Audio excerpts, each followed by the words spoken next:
Dneska si ideme spoločne upiec psie cupcakey. A koštuješ? Vieš hlavný degustátor? Ahojte. Dneska si ideme upiec spoločne psie cupcakey.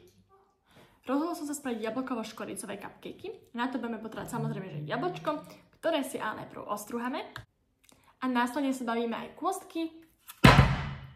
No, sa tam má dávať jablkové pyré, nesladené. Lenže mne sa nechcelo behať po obchodoch, takže som si povedala, že si ho vytvorím a je to v podstate jednoduché. Uvidím, jak nám to ale vyjde. Máme dať vlastne jablko do hrnca, podlejme ho troškou vody a necháme ho vlastne vyvárať, aby nám zmeklo a potom ho už jednoducho rozpučíme. Ďalšie jablčko, tam som si dala, že dám 3, ale niečo nie veľa, takže to dám asi iba na 2. Jedno jablčko si celé zase ošúpeme, dáme preč kôstku a nastruháme.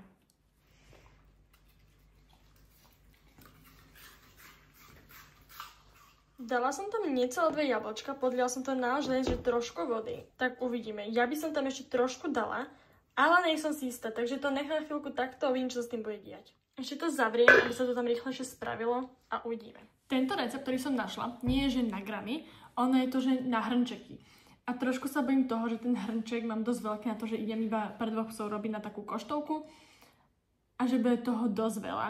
Takže uvidíme, koľko z toho vyjde, po prípade na budúce zmením veľkosť hrnčeka. Do tohto receptu ide 1 šálka špaldovej múky celozrnej a hladké, lebo to je lepšie straviteľná pre psíkov. Takže 1 šálka. Dobre. Ne! No, dobre. To bude nejako veľa. Mám ju skoro plnú. Potom dáme 1/4 hrnčeka gréckeho jogurtu, ale nesladeného. Ono to obsahuje nejaký cukor, ale nie je tam pridaný, takže grécky jogurt, všetko som kupovala v Kauflande, toto je vyslovene, že zvolenský. Asi takto. Tak acitko. Nemám rada acitko. Potom ďalej tam máme, že môžeme dať 2 lyžičky medu. To je ale voliteľne, to je na vás. Ja som sa rozhodla, že trošku osladím. Ne, že by som si zobrala novú lyžičku, ja rýchlo. A hen čo tam mám. Takže všetci vieme, čo sa s tým medom práve teraz stane. A môžem ho rovno vyhodiť. No lebo že paráda. 1 vajíčko. To nedám asi s 1 rukou, ale...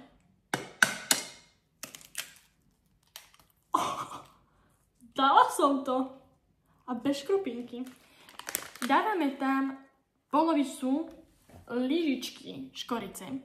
Pozor, je to obyčajná škorica, nie je to sladená, nie je to škoricový cukor, je to klasická škorica. A posledná ingrediencia, nastruhané jablko na 1. Malo by to výsť polka šálky. Ale to je asi zase, že moc.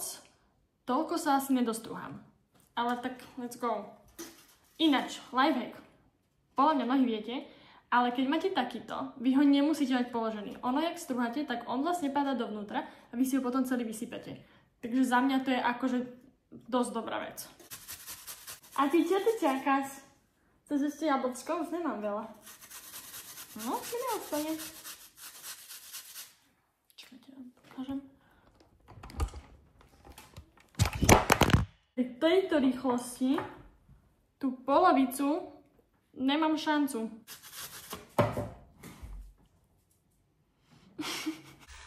Následne potom to poriadne rozmačkáme. Ja už som s tým začala, bo som si nebola istá, že to je dosť mäkké. Každá vznikne naozaj z toho také proste, že pyré. A potom, čo som si tam presypala to pyré, to celé všetko zamiešame. Zatiaľ, čo sme čakali na jablčka, ktoré sa nám spravia, zmeknú a spravíme si z toho jablkové pyré, si zohrieme trubu na 180 stupňov. Ja som si to dala na obej strane zohrievanie. Mafinky máme plniť do 2/3 toho sáčiku. Ono by som to mala vlastne vytvoriť na plechu, že rozpresieť do košiky a dať na plech. Lenže ja idem ešte piec 1 koláčik pre nás, takže plech nebude mať voľný, takže som si zobrala tento. Ale je to špinavé, ale neviem to dole, lebo to už je také pripálené. No, ináč to je to pekné. aj s volánikmi som kúpila vtedy, áno, vtedy je ich 40 kusov a stálo to, že eurko. Ježiš, ak sa mi trasie ruka. No, idem tak podoplňať ostatné a potom to dám do tej truby. Vyšlo ich 10. Cupcakey by sa mali piecť 20 až 25 minút, s tým, že ale ak nie sú úplne zlatisté alebo také, že tvrdé, pevné, tak ich necháme ešte dopiecť, aby boli vnútra poriadne prepečené. Ja som sa ešte rozhodla na cupcakey, čo sú jablková škorica a spraviť banánový krém. Ten som fakt zvedavá, ako vyjde. Ale teda, mal by tam ísť jeden rozpučený banán. Inak, tento krém, ktorý robím aj na cupcake, si môžete kľudne doma spraviť. Nemusí ísť na cupcake. Môžete si ho rozprestrieť? Nie.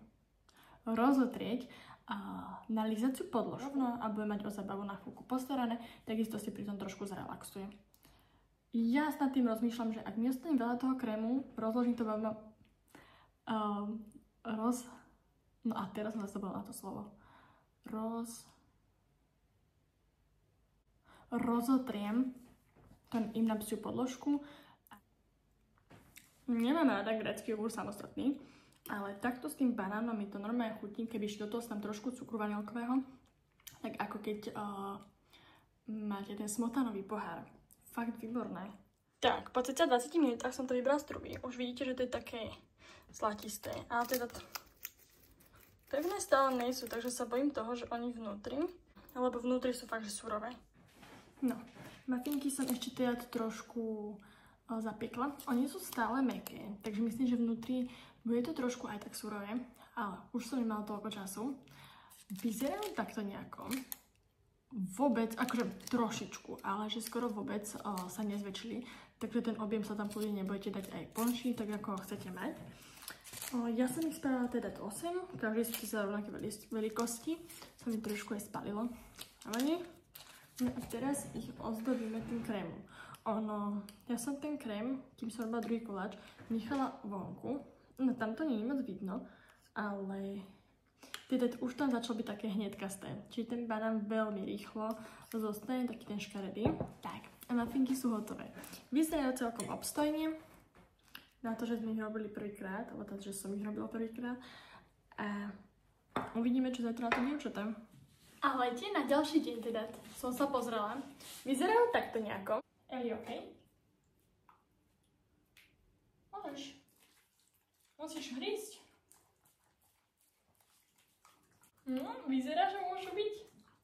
Áno, banánik. Do komentárov mi nezabudnite napísať, či ste to skúšali a či to vašim psíkom chutilo. Tak zatiaľ čau.